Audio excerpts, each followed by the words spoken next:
Bonjour les amis, bonjour à tous, c'est Y. On se retrouve aujourd'hui pour la dernière journée des phases de groupe de ce Football 2024, cette compétition exceptionnelle. Aujourd'hui, nous verrons donc les 8 qualifiés pour les quarts de finale et nous verrons à la fin de la vidéo, après toutes ces rencontres palpitantes, un récapitulatif du classement des meilleurs buteurs demandé par beaucoup d'entre vous. Le groupe 1, donc, qui va délivrer son verdict. Les primaires sont déjà qualifiés, mais la deuxième place risque sûrement de se jouer entre les espaces et les chaos. Ce match peut être déterminant. Oui, qui va prendre le meilleur? C'est parti. Oh, attention, qui a pris le meilleur? Je dirais que c'est Destructo qui se dirige vers les buts et qui va ouvrir le score. Suivi de Désordre, les chaos prennent un avantage. Est-ce que les espaces vont pouvoir répliquer? Je ne crois pas. Ils ne répliqueront pas dans cette première mi-temps qui se termine sur le score de 2-0. Les KO ont fait le break, mais attention à ne pas s'effondrer en seconde période. Ça pourrait. C'est un peu leur défaut, ils n'arrivent pas à faire des matchs totalement corrects des fois. Attention, Destruct qui pousse un membre de l'espace sur le poteau qui se retrouve juste devant le but. Va-t-il franchir le pas? Il n'y arrive pas, mais ça sera sans conséquence. Oui, Désordre qui peut essayer d'aller mettre le troisième but, il va frapper le poteau lui aussi. Les espaces n'ont rien produit dans ce match malheureusement, alors que on les avait vus plus inspirés. Et malheureusement, ils vont passer à la trappe, les KO pour l'instant prennent la deuxième place du groupe grâce à Destruct et Satur. Pardon. Primaire abeille. En cas de victoire, les abeilles pourraient peut-être repasser devant les KO, mais il faudra se défaire des primaires qui viennent ouvrir le score. Et attention, les abeilles vont répliquer grâce à Maya. Et pour l'instant, attention, un autre primaire qui s'approche dans la surface, qui vient frapper le poteau. L'occasion est énorme. Oui, mais on va en rester là à la mi-temps. On va rester à la mi-temps ces deux équipes alors que j'en profite pour faire un petit rappel. C'est Satur qui a marqué en première période. Je me suis trompé de nom, excusez-moi. Et c'est parti pour cette seconde période. Est-ce que les abeilles peuvent réussir à gagner ce match? Attention, jaune-bleu qui a pris... qui donne l'avantage aux primaires, mais pas pour longtemps parce que Bourdon vient égaliser. Est-ce que une autre abeille est dans une bonne posture pour tenter d'aller chercher la qualification? Et non, c'est trop tard, c'est fini. Sur ce score de 2 partout, alors qu'un primaire court contre le poteau. Bien joué aux primaires. Avec ce match nul, ça leur suffit pour rester premier de leur groupe. Et vous voyez donc le classement final. Les primaires avec 3 victoires, 2 nuls et 1 défaite finissent donc à 11 points. Les chaos sont deuxième à 9 points et les espaces et les abeilles à 7 points. On était vraiment pas loin. Ça s'est joué à peu. Ce groupe était extrêmement serré. Dans le groupe 2, les Galaxies sont déjà sûrs d'être qualifiés, déjà sûrs d'être premiers, mais les 3 autres équipes, pareil, peuvent se jouer la deuxième place. Pour l'instant, elle est acquise à la cause des océans, mais cela pourrait changer. Les Galaxies contre la nature, les natures qui doivent espérer un miracle, une victoire 4-0 au moins pour tenter, pour espérer la qualification. Et pour l'instant, c'est très mal parti. C'est même les Galaxies qui sont en train peut-être d'aller marquer leur but en haut. Et attention, est-ce qu'ils vont y aller? Oh, ils n'y vont pas. Oh, il n'a pas assez de puissance. Pas assez de puissance et il chute malheureusement. Enfin, je veux dire, il chute. Il n'arrive pas à son terme. Il revient au milieu du terrain. Et cette mi-temps se conclut sur un 0-0. Mais là, toute l'équipe doit marquer pour les natures. S'ils veulent se qualifier, c'est parti. Est-ce que ça va se passer? Attention déjà. 1-0, 2-0. Attention. 3-0. Les natures vont peut-être réussir. Non. Oh, où est Brindy, le dernier membre de l'équipe qui n'a pas encore marqué? Il est contre le mur malheureusement. Et même si la victoire est belle, ça devrait être insuffisant pour les natures. Mais quand même, bravo à eux d'avoir relevé la tête lors de ce dernier match. C'est très... C'est pas donné à tout le monde. Ça prouve que c'est quand même une grande équipe, même dans les moments les plus compliqués.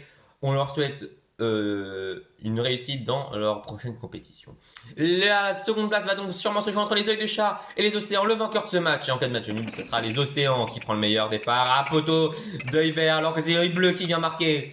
Oui, les océans un peu à la ramasse dans cette première période qui ne se crée pas d'occasion franche et qui vont se retrouver menés à la mi-temps par une équipe œil de chat qui a quand même un peu vendangé. Attention, le poteau d'œil vert, on connaît l'historique des œils de chat au football. La dernière journée, mais là, ils sont dans la position du chasseur et ça pourrait leur sourire. Alors que œil vert qui concrétise cette fois-ci son occasion de but. Alors que les océans passent encore à côté avec un poteau et les autres sont nulle part. C'est une victoire assurée Les œils de chat, alors qu'attention, un océan s'est rapproché timidement, mais c'est fini. Les œils de chat s'imposent 2-0 et grâce à cette victoire, ils vont prendre la deuxième place aux océans. Les océans qui seront restés sur 4 défaites d'affilée. Ils avaient pourtant très bien commencé avec leurs 2 victoires, mais bon. Et c'est donc les Galaxies qui, malgré leur sèche défaite 3-0 contre les Natures, gardent la première place du groupe avec 13 points. Œil de chat, 8 points sont qualifiés. Les Natures prennent la troisième place avec 7 points. Et les Océans finissent finalement dernier. Le groupe 3 maintenant, Fruits de la Passion contre Palmier, Montagne contre Nation. On rappelle que les Fruits de la Passion sont en tête du groupe et obligés de se qualifier pour le projet et sont obligatoirement qualifiés pour le prochain tour. Les Palmiers, eux, doivent au moins viser le match nul pour se qualifier et la victoire pour prendre la première place du groupe dans ce match. Attention, Passion qui vient marquer en premier, mais tout de suite suivi de près par Coco, je crois. Et les deux équipes qui vont se qui vont se tenir mutuellement. Et le suspense sera total pour la seconde période. Oui, en cas de défaite des Palmiers, les Montagnes pourraient en profiter en gagnant et au même nombre de points, le goal average serait important. Mais on n'a pas le temps et c'est parti. Palmier qui frappe le poteau. Oh, l'occasion est énorme. L'occasion est énorme, mais derrière c'est pas fini dans le coin. On peut avoir à peu près tous les membres des Fruits de la Passion. Attention, Banane le capitaine. Oh, on dirait qu'il va tomber. Attention aussi, est-ce qu'il va aller au bout de son idée? Non, il est arrêté. Oh là là, on va regarder la VAR, mais ça n'est pas... Ouais, non, il n'est pas totalement rentré, vous le voyez sous cet angle. Et on va donc en rester sur le score de 1 partout. Quel match! Et les Palmiers sont donc qualifiés. Ce match ne sert donc à rien entre les Montagnes et les Nations, sauf en cas de victoire des Nations, à changer le résultat de la 3e place. Et attention, les deux équipes qui se tiennent et qui pour l'instant ça fait 1 partout. 2-1 pour les Montagnes, tout de suite 2 partout pour les Nations. Encore un match spectaculaire dans ce groupe, on en a l'habitude. Et attention car le match n'est pas fini, ce n'est que la première mi-temps. Et pour l'instant, dans cette compétition, le maximum qu'on ait vu de buts, c'est 7 buts en un match. On l'a vu par exemple les Requins face aux Fruits Rouges. Est-ce que 8 buts en un match, c'est possible? On verra. On n'a pas vu de réelle humiliation. Enfin, quelques petits 3-0 et tout.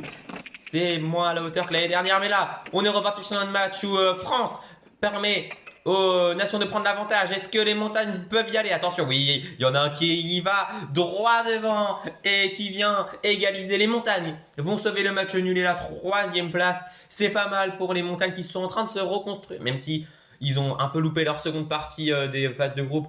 Les Montagnes sont une équipe en reconstruction dynamique et ça, c'est pas mal pour eux. Les Fruits de la Passion finissent donc premier de ce groupe à 11 points devant les Palmiers à 10 points. Les Montagnes sont à 7 points. Les Nations sont à 5 points. C'était très chaud. Mais les Fruits de la Passion créent le mini-exploit de sortir premier de ce groupe en tant que nouvelle équipe. C'est remarquable.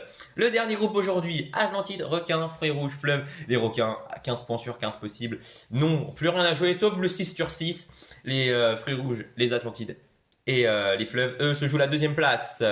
Oui, les Requins en cas de victoire élimineraient déjà aussi les Atlantides de la seconde place qualificative.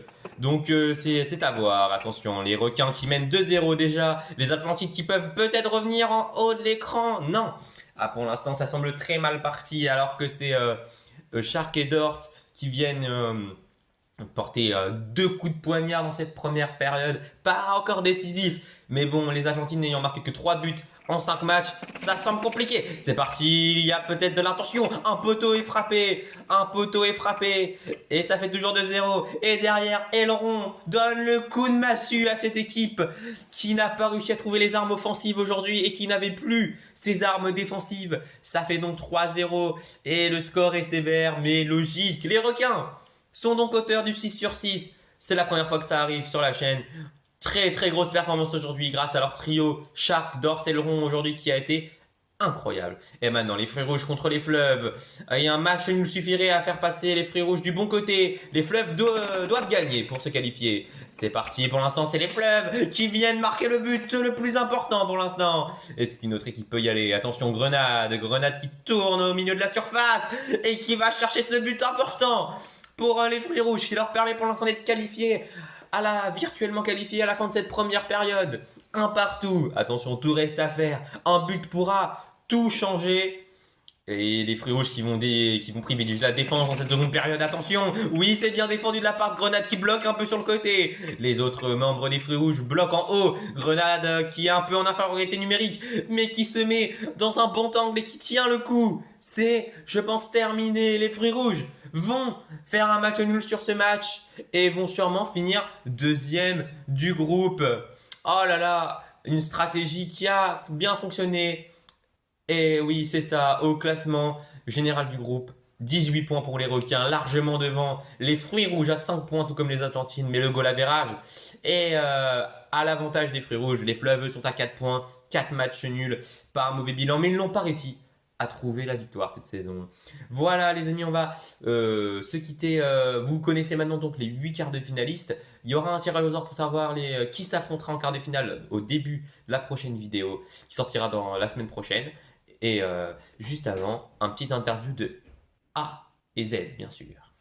Bonjour les requins, bravo à vous pour cette victoire aujourd'hui face aux Atlantides qui vous permettent de réaliser le premier parcours sans faute, oui, de l'histoire du football, même si ce n'est que la deuxième saison. C'est un mini exploit dans cette compétition, 6 matchs, 6 victoires, meilleure attaque, meilleure défense, plus grand nombre de points. Votre réaction à chaud? Oui, bonjour Z, bonjour A. Comment vous répondre? On est très fiers de notre performance. On avait un objectif cette année, c'était le football. On avait déjà rayonné l'année dernière avec toute l'équipe. Et cette année, on répond présent. Les fans se montrent de plus en plus enthousiastes. Non, on est sur une bonne dynamique et on veut en profiter. Et c'est pour ça que nous sommes là aujourd'hui. Et voilà. Notre groupe ne nous a pas aidés, hein, même si certains journalistes ont pu dire ça.